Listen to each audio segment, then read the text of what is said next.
A hot start scenario for Pluto is a Talking Science Story of the Week, and Dr. Brad Tucker and I are diving into it right now.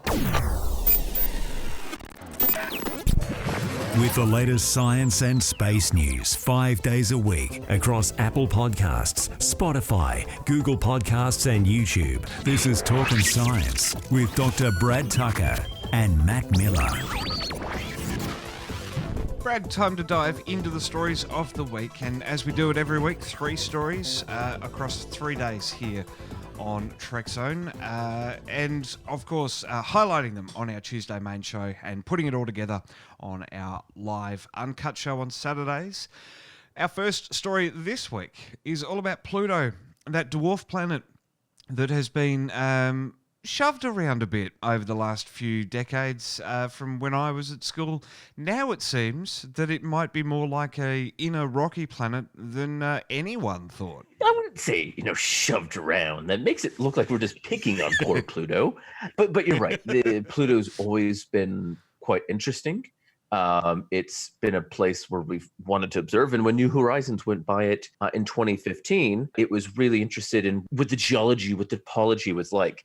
And it may be that there was or still is a subterranean ocean on Pluto, i.e. liquid something underneath the ground of Pluto. And this is very fascinating because this is what astronomers and researchers term as a hot start. Basically, it means that just like Earth and the rocky planets, and that's what I mean by that, is that it's bombarded by all these collisions. The surface isn't given time to cool and solidify, basically. It keeps being a liquid, an ocean, and obviously just with how far out Pluto is, eventually it was going to cool and freeze over. But there could be something deep underneath in there. That's right. The inner planets, as you said, were formed quite quickly, bombarded a lot, so it kept them warm, and it kept them slightly molten. That meant liquid.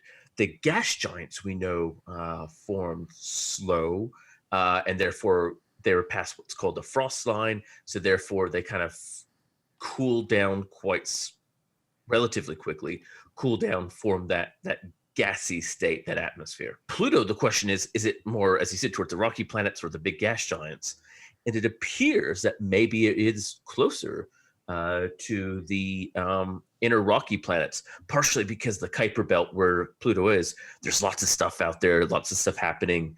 And if there's a whole bunch of collisions happening, well, then maybe this led to the idea that there could be, like the rocky planets, liquid on the surface or under the surface. What's the chance of it actually being, say, H2O, liquid water? Again, it's unlikely. We do know there is water on Pluto, or at least something. Most of it is methane. There's lots of other things. And what we're finding is that there's lots of places in the solar system that have liquid stuff, and we think to some degree water, but mixed with other things. And this always makes it, I guess, interesting in what the possibilities are. And even if we sidestep the water question, the fact that there's liquid means that underneath, or if there is liquid underneath the surface, that means it's warmer. No matter what the element or chemical or thing is, by being in a liquid state, it's going to be warmer than it being in a solid state. And that means that then the environment is more palatable, better for supporting life than non-liquid states, and therefore makes it quite an interesting thing. And, it just goes to show how this view of Pluto is dramatically changing, even still today. And having said warmer, we're not talking tropical holiday here.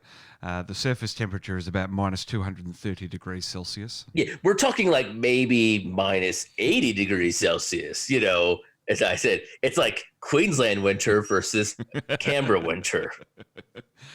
And you do say, Pluto was the last planet to be discovered. It's the furthest out in the solar system, and our understanding of it keeps changing as we keep observing it, keep sending probes out there. Obviously, New Horizons was out there having a look at it, and this is really, I guess, where all this information's coming from. We're analyzing the data of New Horizons. Yeah, it's still looking at New Horizons data, and as you said, it just shows how much data they collected and how big and powerful it was.